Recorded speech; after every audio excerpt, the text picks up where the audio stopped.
好啦，呢段片咧就講到 giant covalent structure 啦，咁我哋認識下佢嘅 structure 同埋 properties 啦。咁其實一啲 non-metal element 非金屬嘅元素啦，譬如 diamond 同 graphite 啦，或者 Orecampa quartz 三個咧分別都係有 giant covalent structure 嘅。咁佢哋咧以下咧就係佢哋嘅特徵啦 characteristic。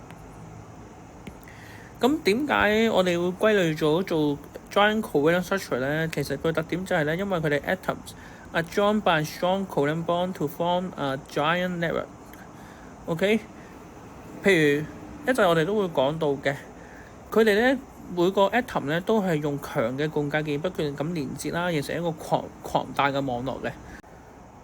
There are no discrete molecules in the continuous three-dimensional giant lattice。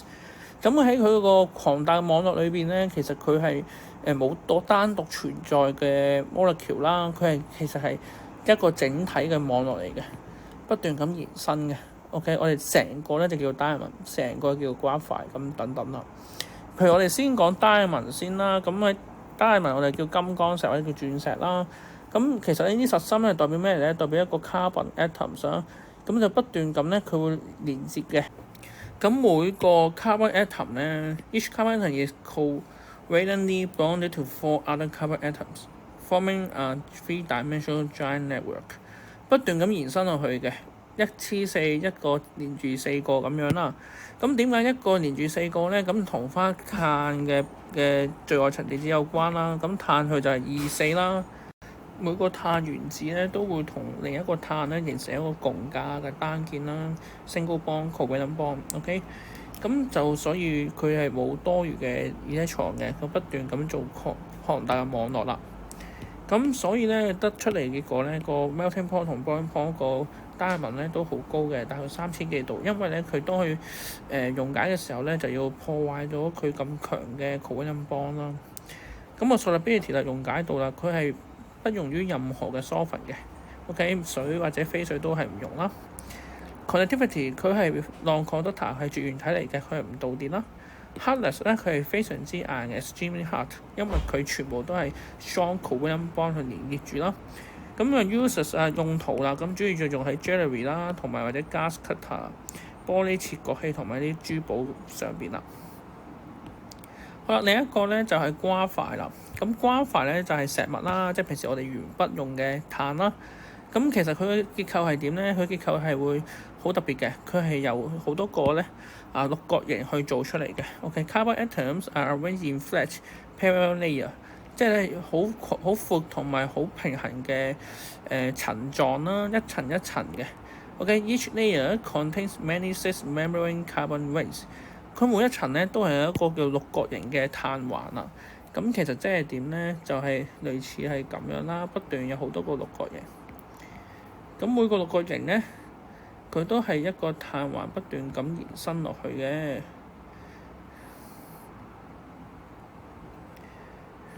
咁咧，原來咧，我哋呢一層咧，我哋都有個名嘅，叫做 graphene。OK。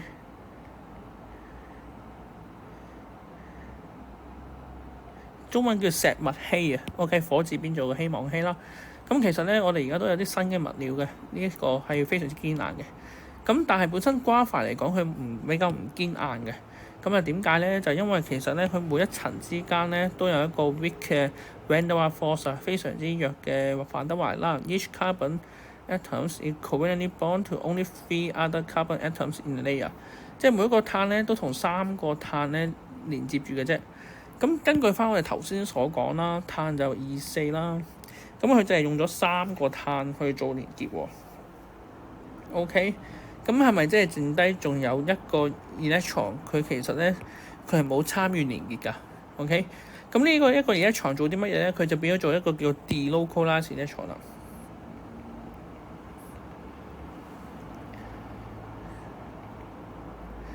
咁呢個離域電子咧，佢就會喺每個 carbon 之間咧遊走啦，跳嚟跳去，跳嚟跳去。咁所以咧graphite 嚟講咧，佢係導電體嚟嘅。OK，electrical conductor 嚟嘅。OK，咁啦，仲有一個特點就係咧，佢每個 layer 之間咧就係weak van der Waals force exists。OK，咁所以咧，我哋寫字嘅時候用鉛筆啦，好容易輕輕地就將嗰啲碳粉咧就甩咗出嚟啦，就因為我哋呢個微弱嘅反德華力就非常之容易克服得到啦。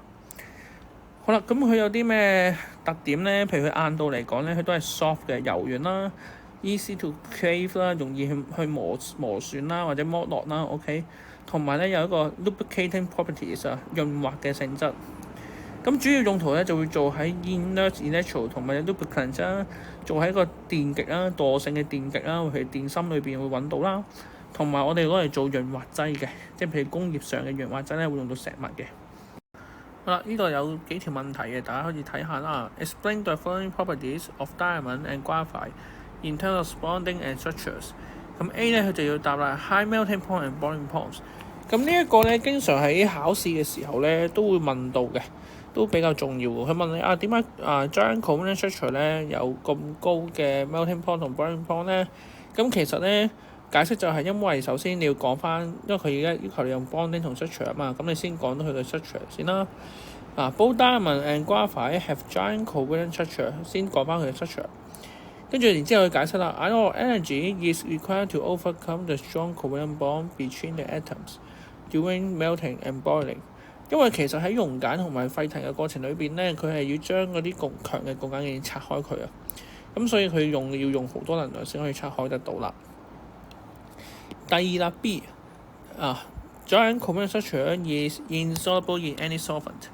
咁其實嘅解釋嘅話咧，都會用翻個 attraction 去解釋啦。因為首先第一呢個 giant covalent structure 裏邊嘅 covalent bond 係好強勁嘅。OK， 咁喺任何 solvent 裏邊咧都揾唔到一個咁強嘅引力啦，同呢個 covalent bond 相似啦，咁就令到佢哋唔可以互溶啦。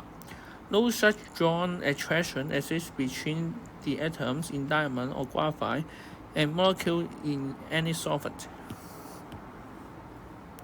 好啦，下一條啦，佢話解釋到，explain why graphite is an electrical conductor while diamond is not。咁呢個經常都會問到嘅。咁其實咧graphite 係一個 electrical conductor 嚟嘅。咁解釋嘅時候咧要講翻啦，graphite has delocalized electrons。As it is an electrical conductor。咁但係咧 diamond 就冇嘅 ，diamond does not have delocalized electrons or mobile ions。That's why it is not an electrical conductor。咁其實前面段片都講咗嘅，因為graphite咧佢用咗3個電子去做 covalent bond 啦，咁仲有一粒電子咧係冇參與 covalent bond 嘅，咁嗰粒電子就可以用咗嚟做 delocalized electron 啦。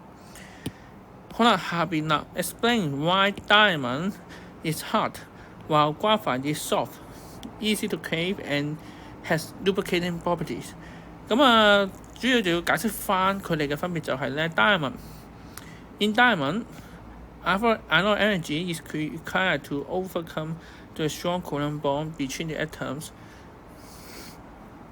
當佢去做摩擦嘅時候咧，咁因為佢 diamond 本身全部都係 covalent bond 連繫住啦，咁所以摩擦嘅時候就要拆開個 covalent bond 咧，咁就好堅硬嘅。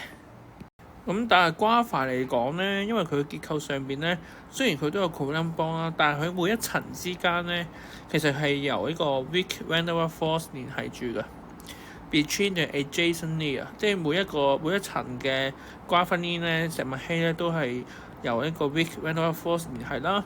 咁所以咧，當佢摩擦嘅時候咧，carbon atom can slip over each other easily， 係容易剝落出嚟㗎。